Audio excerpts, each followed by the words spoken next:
प्रिय छात्र छात्राओं, आज के पीरियड में आप सभी छात्र छात्राओं का हार्दिक अभिनंदन और स्वागत है। आज मैं आपको काव्य के महत्वपूर्ण तत्वों में से एक रस के बारे में बताना चाहता हूँ।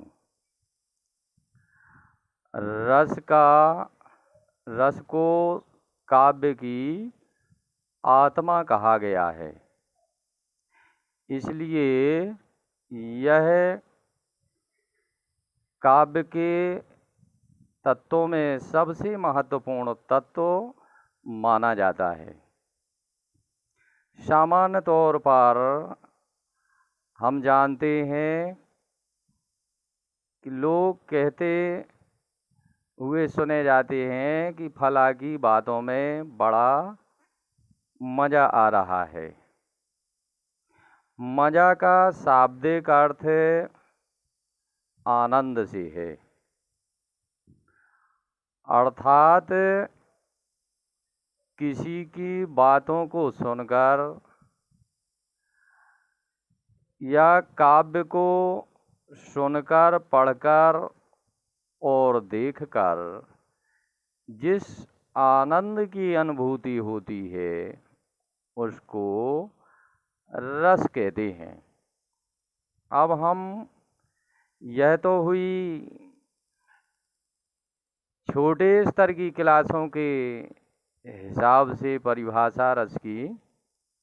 अब हम आपकी क्लास के स्तर की आचार्य भरत मुनि के नाट्य शास्त्र में लिखी उनके द्वारा मान्यता प्राप्त परिभाषा बता रहे हैं। तो इसकी परिभाषा है, सहृदय के हृदय में वासना व संस्कार रूप में स्थित स्थायी भाव, जब विभाव, अनुभाव एवं संचारी भाव से संयोग कर परिपक्व अवस्था को पहुँचते हैं, तब इसे काव्य में रस कहते हैं। अब रस की उत्पत्ति कैसे होती है, अर्थात निष्पत्ति, इसका आचार्य भरत मुनि के काव्य शास्त्र में सूत्र दिया गया है।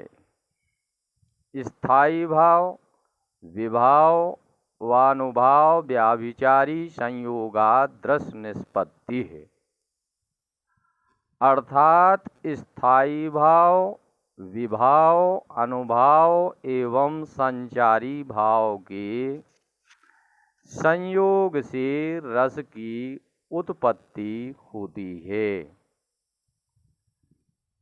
अब इसी निष्पत्ति के सूत्र में जो स्थायी भाव, विभाव, अनुभाव और संचारी भाव शब्द आए हैं, इन्हीं को रस के अंग माना गया है।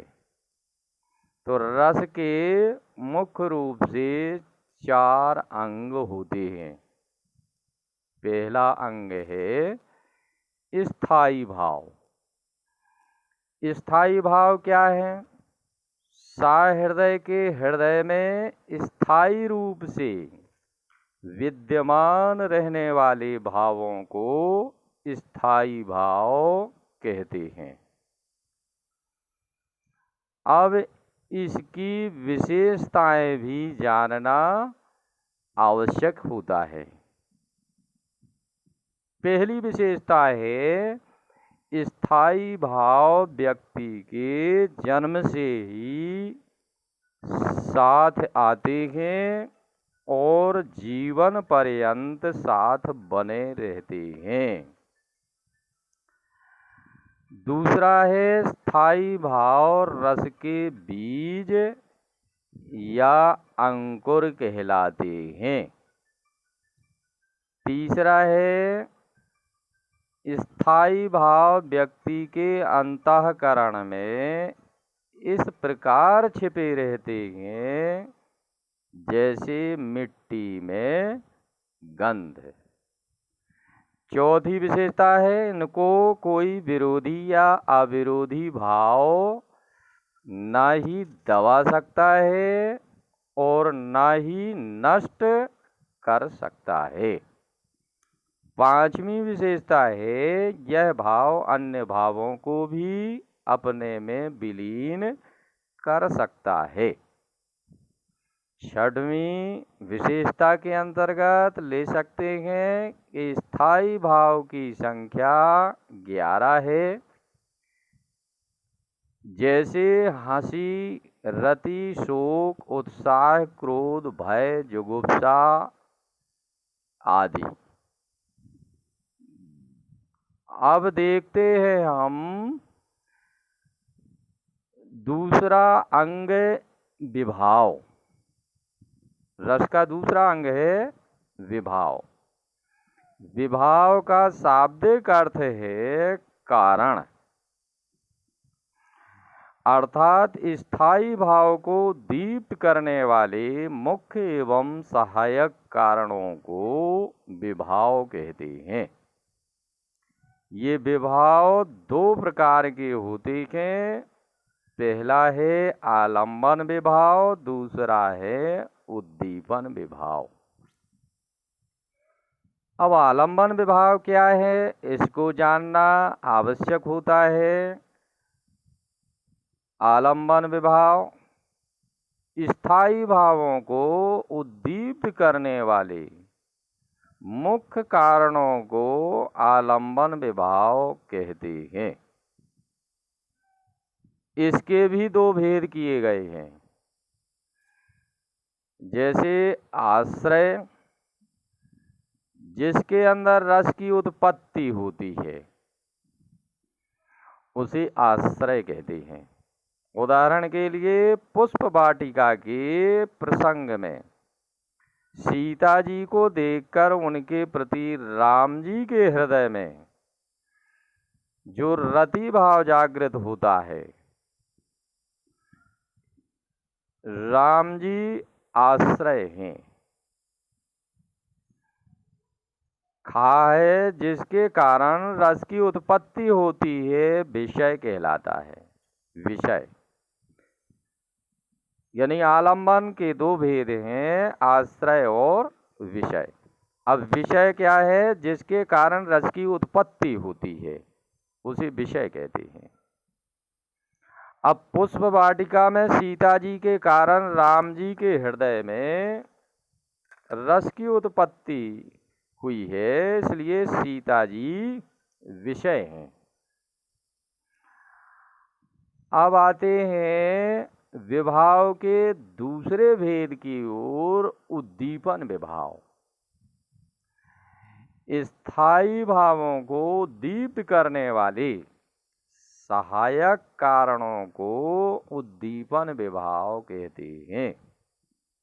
जैसे वीर रस के स्थायी भाव उत्साह के लिए सामने खड़ा हुआ शत्रु आलंबन है एवं उसके साथ सेना, युद्ध के बाजे, उसकी गर्व भरी उक्तियां, गर्जन तर्जन एवं शस्त्र संचालन आदि, ये उद्दीपन विभाव है।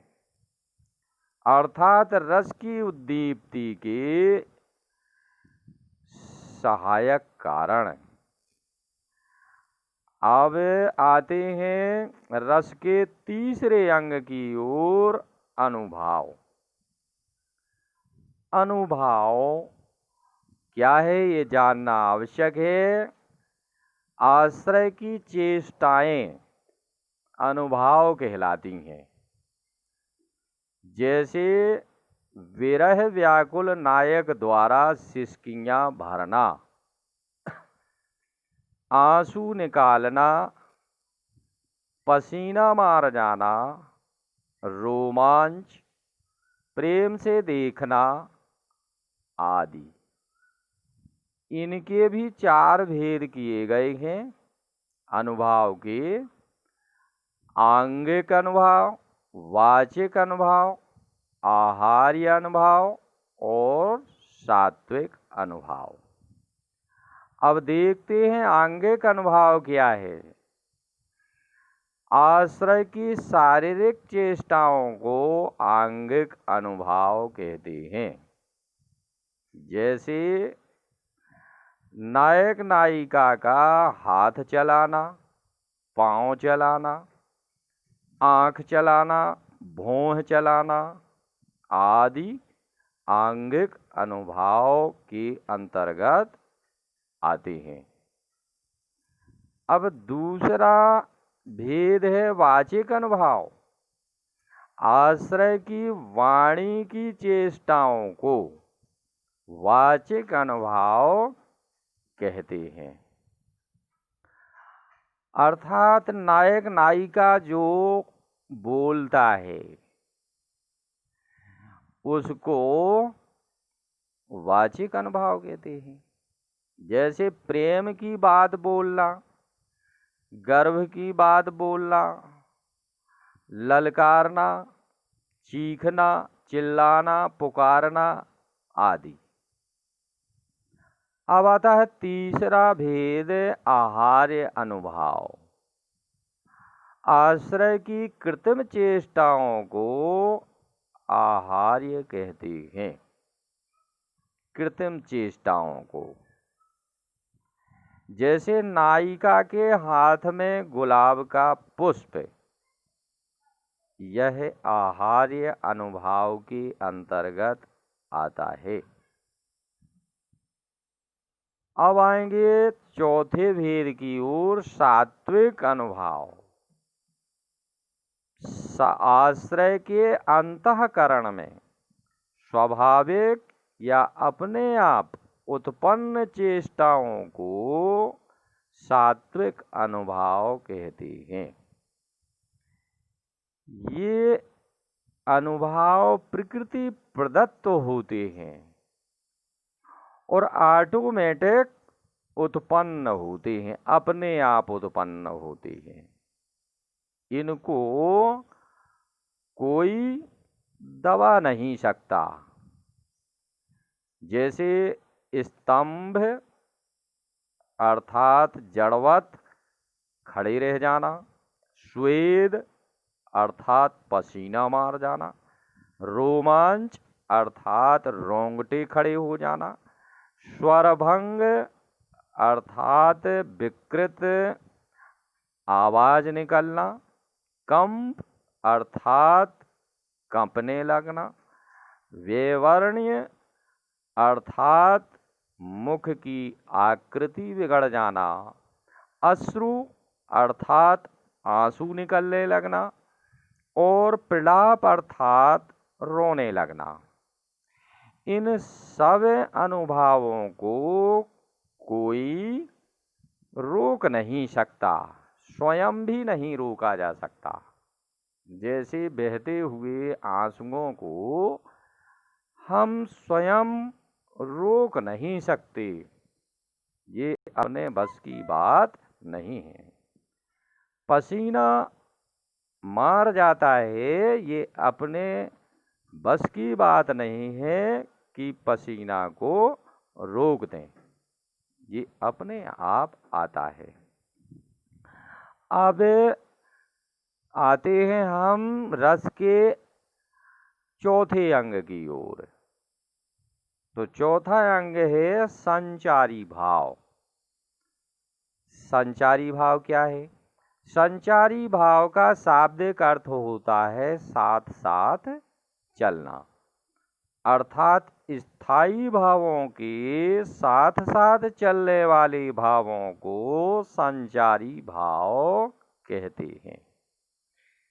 एक ही संचारी भाव अनेक स्थायी भावों के साथ चल सकता है, इसलिए इसे व्याभिचारी भाव भी कहते हैं।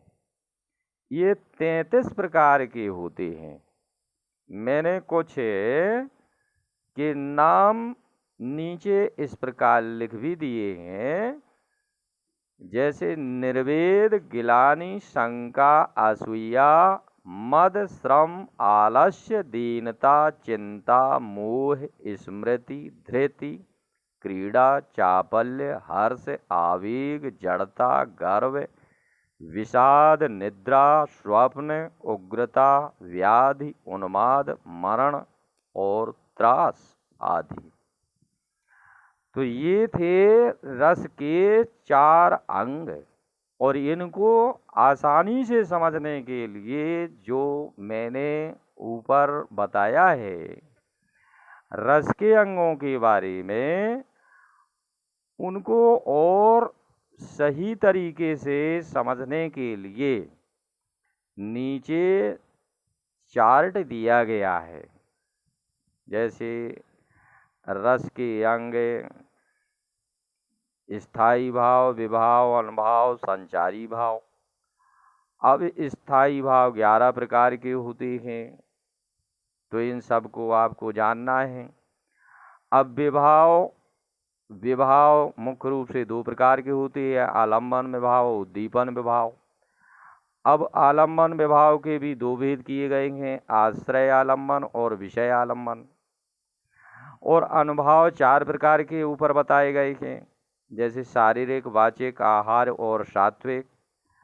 और संचारी भाव 33 प्रकार के बताए गए हैं, जिनमें से आपको कुछ के नाम लिखे हुए दिखाई दे रहे हैं।